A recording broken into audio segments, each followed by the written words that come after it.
បាទនេះជាសមាជិកបាទគូជំរុះបាទទី2បាទរងចាំទស្សនាទាំងអស់គ្នាបាទថាអ្នកណាគេបាទនឹងអាចឡើងទៅប៉ះជាមួយនឹងកីឡាករមីយ៉ាន់ម៉ាមុននេះបានបាទបងប្អូនជាទីមេត្រីបាទគ្រប់គ្រងរដ្ឋផលខ្មែរដូចគ្នាបាទគឺរក្សាចរន្តសេដ្ឋកិច្ចឲ្យកាន់តែរឹងមាំបាទខ្មែរ Beverages បាទបន្តឈរជើងជាកម្លាំងជួរក្រៅដ៏រឹងមាំបាទដែលឆ្លើយតបទាន់ស្ថានភាពលំបាករបស់បងប្អូនបាទជាពិសេសគឺបន្តរួមចំណែកធំបាទក្នុងការផ្សព្វផ្សាយពីសិល្បៈតន្ត្រីគុនខ្មែរបាទដើម្បីបន្តឱកាសការងារដល់កីឡាករកីឡាការិនីសិល្បករសិល្បការិនីបាទតាមរយៈព្រឹត្តិការណ៍ប្រកួតប្រដាល់និងព្រឹត្តិការណ៍ប្រគំតន្ត្រីជាច្រើនទៀតបាទជាបន្តខ្ញុំបាទសូមជូនបាទនៅសមាជិកបាទរបស់កីឡាករគូជំរុះទី2បាទបង្គោលក្រហមបាទមានវ័យ19ឆ្នាំកម្ពស់1.68បាទទម្ងន់54គីឡូក្រាមបាទធ្លាប់ប្រកួតចំនួន42ដងឈ្នះ37ដងចាញ់4ដងស្មើម្ដងបាទធ្លាប់ដួលដៃគូតស៊ូដល់ទៅ26ដងបាទជាកីឡាកររបស់ក្លឹបសេនប៊ុនថេនប៉ែនកាក់គុនខ្មែរបាទគ្រូបង្ហាត់គឺលោកសេនប៊ុនថេនបាទប្រិយមិត្តទីមេត្រីបាទក៏សូមណែនាំឲ្យស្គាល់អ្នកប្រដាល់បឺតថ្មដាបាទរាយកីឡាករបង្គោលខៀវបាទមានអាយុ23ឆ្នាំកម្ពស់ 1.70 បាទទម្ងន់54គីឡូក្រាមស្មើគ្នាបាទធ្លាប់ប្រកួតចំនួន15ដងឈ្នះ11ដងចាញ់4ដងនិងធ្លាប់ដួលដៃគូតស៊ូឲ្យស្លាប់ចំនួន3ដងលោកស្រីអ្នកកញ្ញាជាទីមេត្រីក៏សូមណែនាំឲ្យស្គាល់អ្នកបដាល់មកពីសាធារណរដ្ឋអ៊ីស្លាមអ៊ីរ៉ង់អ៊ៃឌីនសាដេហ្គី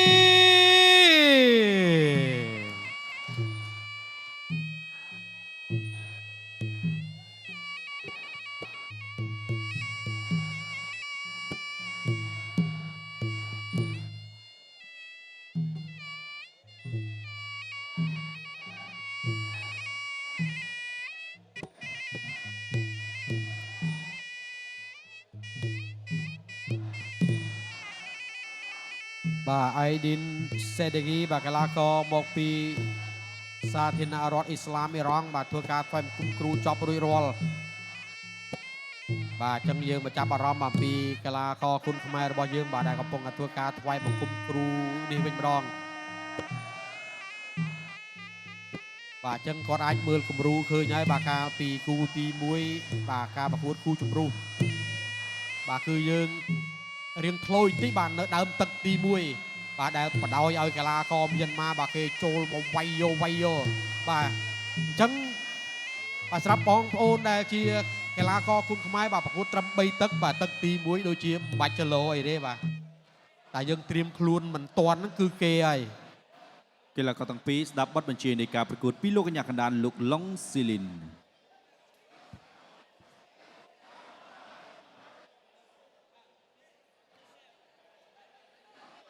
បាទលោកឡុងស៊ីលីនបាទជាអាជ្ញាកណ្ដាលកំពុងពីប្រាប់លក្ខន្តិកៈនៃការប្រកួតដល់កីឡាករទាំងពីររូបបាទមើលទៅគឺក្បោះក្បាយមែនទែនបាទទាំងភាសាជាតិទាំងភាសាអន្តរជាតិបាទសម្រាប់អាជ្ញាកណ្ដាលរូបនេះ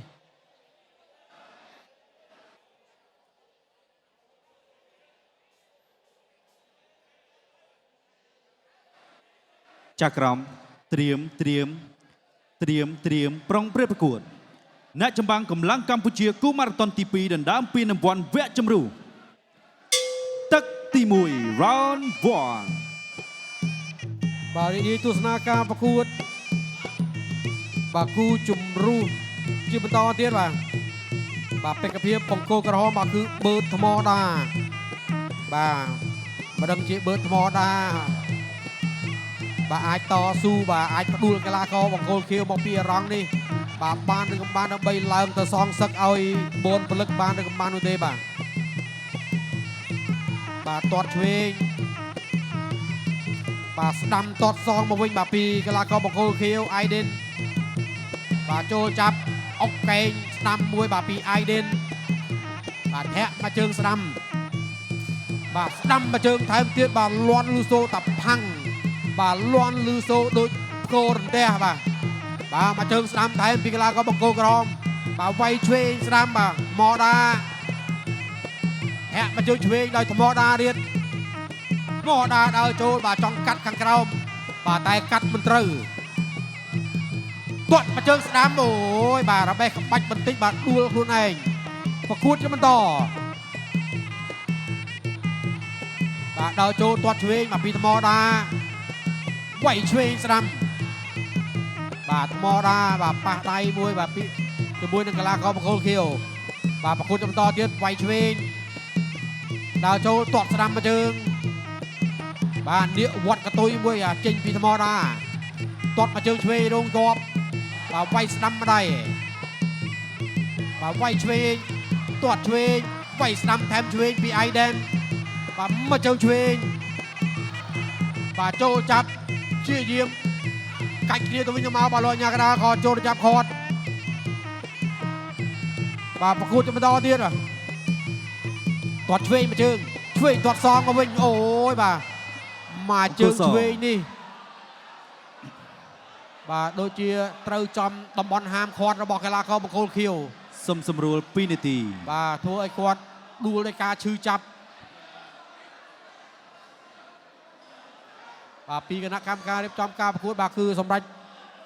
ផ្ដល់ពេលវេលាជប់សម្រាប់ដល់កីឡាករបង្គោលខៀវបាទចំនួន2នាទី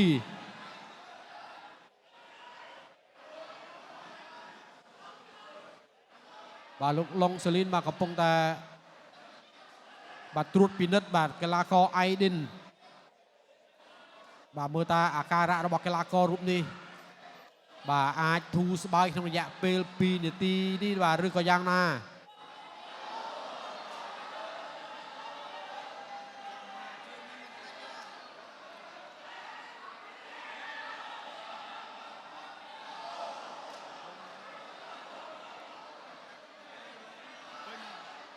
បាទអៃឌិនបាទគាត់អត់ទាន់ងើបបាននៅឡើយទេ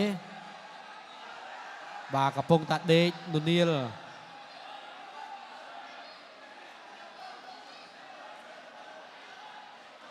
បាទ2នាទីនេះបាទគ្រប់គ្រាន់ដែរអត់បាទសម្រាប់កីឡាករបង្គោលខៀវដើម្បីសម្រួលការឈឺចាប់របស់ខ្លួនដើម្បីសម្រួលកាត់បន្ថយការឈឺចាប់របស់ខ្លួនបាទមុននឹងបន្តការប្រកួតទៀតបាទលោកអាញាកដាបាទកំពុងប្រាប់ឲ្យកីឡាករបង្គោលខៀវងើបឡើងមកវិញបាទបើសិនជាអាច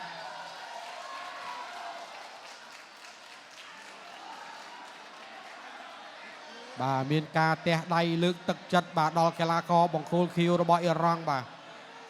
ដែលគាត់អាចងើបឡើងមកវិញបាន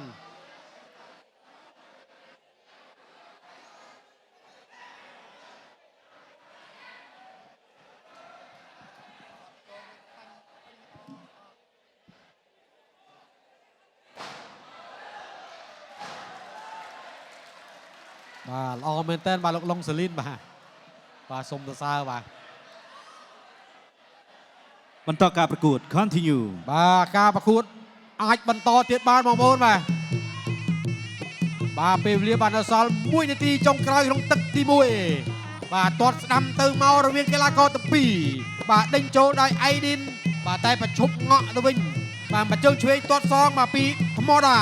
មកជើងស្ដាំបាទថ្មដាដើរចូលទាត់ឆ្វេងរងជាប់ទាត់ឆ្វេងខាងក្រោមទាត់ឆ្វេងខាងក្រោមវាយឆ្វេងបាទដើរចូលទាត់ស្ដាំឆ្វេងទាត់ចេញពីកីឡាករបង្គោលក្រោមវាយស្ដាំម្ដាយទាត់ឆ្វេងទៀតថ្មដានៅតែបន្តការដើរចូល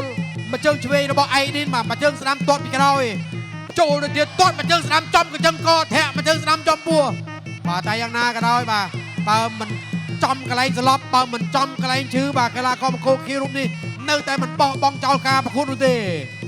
បាទមកជើងឆ្វេងអុកចង្គង់ស្ដាំបាទថ្មដាបាទព្យាយាមដើរចូលមកទៀតបាទទាត់ឆ្វេងមកជើងចប់ទឹកទី1 of round 1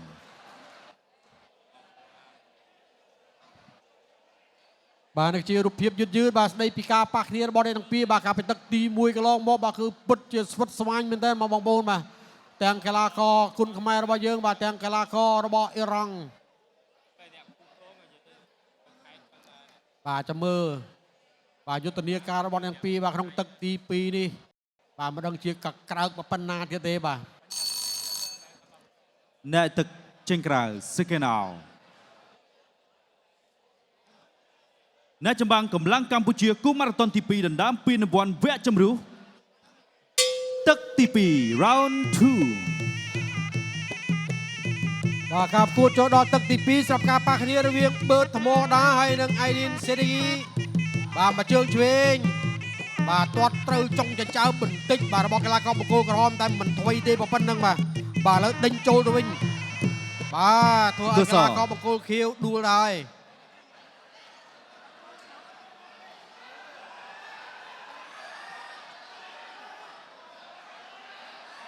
បាទមិនមានចេតនាទេបាទមកជើងឆ្វេងបាញ់មិញបាទ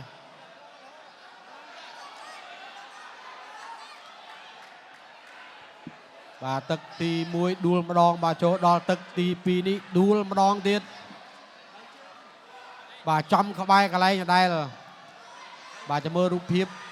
slow motion ជាថ្មីសិនបាទ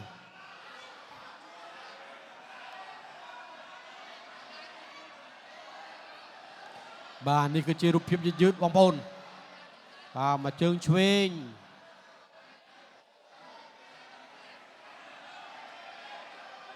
បាទដូចជា 1 2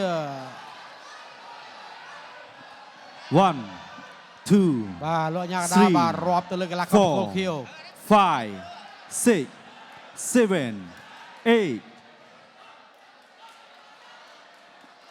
បាទបន្តការប្រកួតទៀតបានបាទមើលរូបភាព2 3ដងហើយបាទគឺដូចជាមិនចំចំណុចសំខាន់អីទេបាទបន្តការប្រកួត continue បាទធាក់ស្ដាំមកជើងចំពោះពីកីឡាករបង្គោលក្រហមបាទទាត់ឆ្វេងបាទទាត់ឆ្វេងមួយទៀត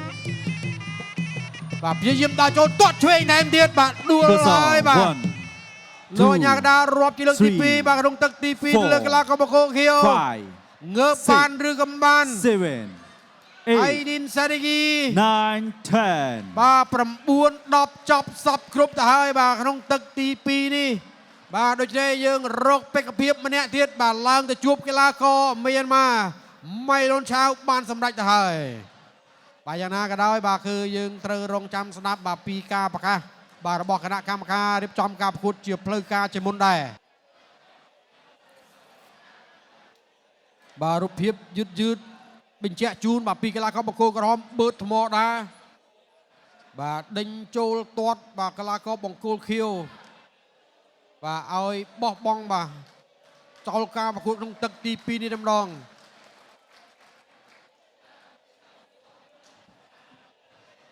ជ័យជំនះដោយផ្ដួលគូប្រកួតឲ្យសន្លប់នៅក្នុងទឹកទី2បានទៅលើកីឡាករបង្គោលក្រហម The Red Corner from Cambodia បឺតថ្មដា